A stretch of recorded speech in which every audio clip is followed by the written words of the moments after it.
माझं नाव सुभाष मेदने. माझ्या गावाचं नाव कोशिंबे, जिल्हा नाशिक, तालुका दिंडोरी, महाराष्ट्र. माझ्याजवळ 40 एकर जमीन आहे. माझ्या शेतामध्ये तांबाटी, द्राक्षे, प्याज, भात, ऊस सर्व पिकं आम्ही करत राहतो.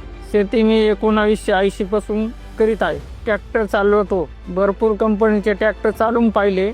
1994 मध्ये माझ्याकडे 4 ट्रॅक्टर होता. पहिल्या ट्रॅक्टरपेक्षा न्यू हॉलंड कंपनीच्या ट्रॅक्टरचं काम मला चांगलं वाटलं, म्हणून तो मी चॉईस केला. माझ्याकडे दुसरे ट्रॅक्टर आज पण आहे, पण मला योग्य वाटला, काम चांगलं वाटलं या ट्रॅक्टरचं, त्याच्यामुळे हा ट्रॅक्टर मी घेतला.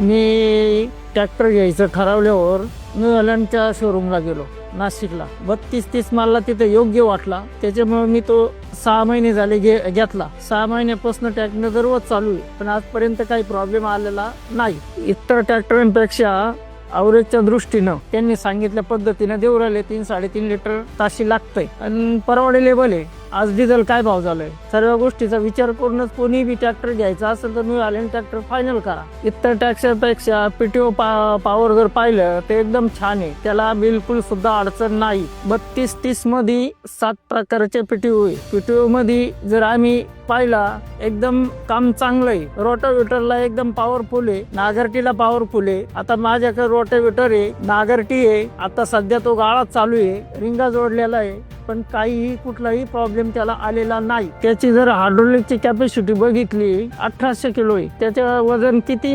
असलं तर उचलायला त्याला बिलकुल अडचण नाही. मी स्वतः त्याची गॅरंटी घेतली.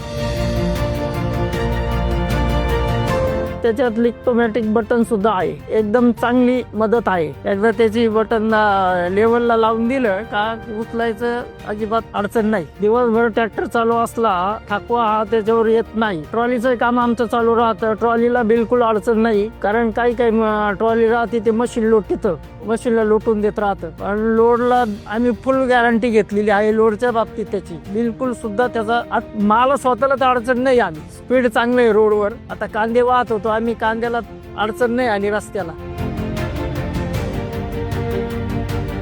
रोडच्या बाबतीत जर म्हटलं तर स्पीड एकदम चांगलं आहे. हे बाकीचे ट्रॅक्टर तसे जास्त उधळत चालतात, हा काही उधळत नाही. आणि ट्रॉली जर म्हटली लोडिंगला किती लोड असला तर मशीन लोटत नाही, बाकीचे लोटून देतात. तशी याची मी खात्री केली त्याची. कमी वेळात जास्त काम. ट्रॉलीचं वजन किती असलं तर उचलायचा याला बिलकुल अडचण नाही. त्याचं बंपर जर म्हटलं तर 90 किलो बंपर येतं त्याचं पुढचं. तर रोटावेटरची बाब जर म्हटली, हा या ट्रॅक्टरला रोटावेटर जर जोडलं तर गरम होत नाही. काही मशीन पाणी फेकून जातात, रोटावेटर गरम होतं, आईशील गरम होतं. याला तो बिलकुल प्रॉब्लेम नाहीये रोटावेटरच्या बाबतीत जरी म्हटलं. आता आम्ही पूर्ण त्याची खात्रीच केलेली आहे त्याची. न्यू हॉलंड म्हटलं 32-30 याच्यात बिलकुल कोणी शंकाच करू नये माझी माहितीनुसार. कारण मी 4 ट्रॅक्टरमुळे माझ्यावर त्याचा भरपूर विश्वास बसलेला आहे. आता माझं जर काम पाहिलं ट्रॅक्टरचं, माझे मित्र आहे, माझ्या मित्रानं आमच्या गावातच 4x4 घेतला, 32-30च घेतला आणि त्यांचं बी आजही चालू आहे तो ट्रॅक्टर. त्याला सुद्धा बिलकुल अडचण नाही. माझ्याकडे 4 ट्रॅक्टर आहे आत्ता बी. 3 छोटे आहे, 1 मोठा आहे.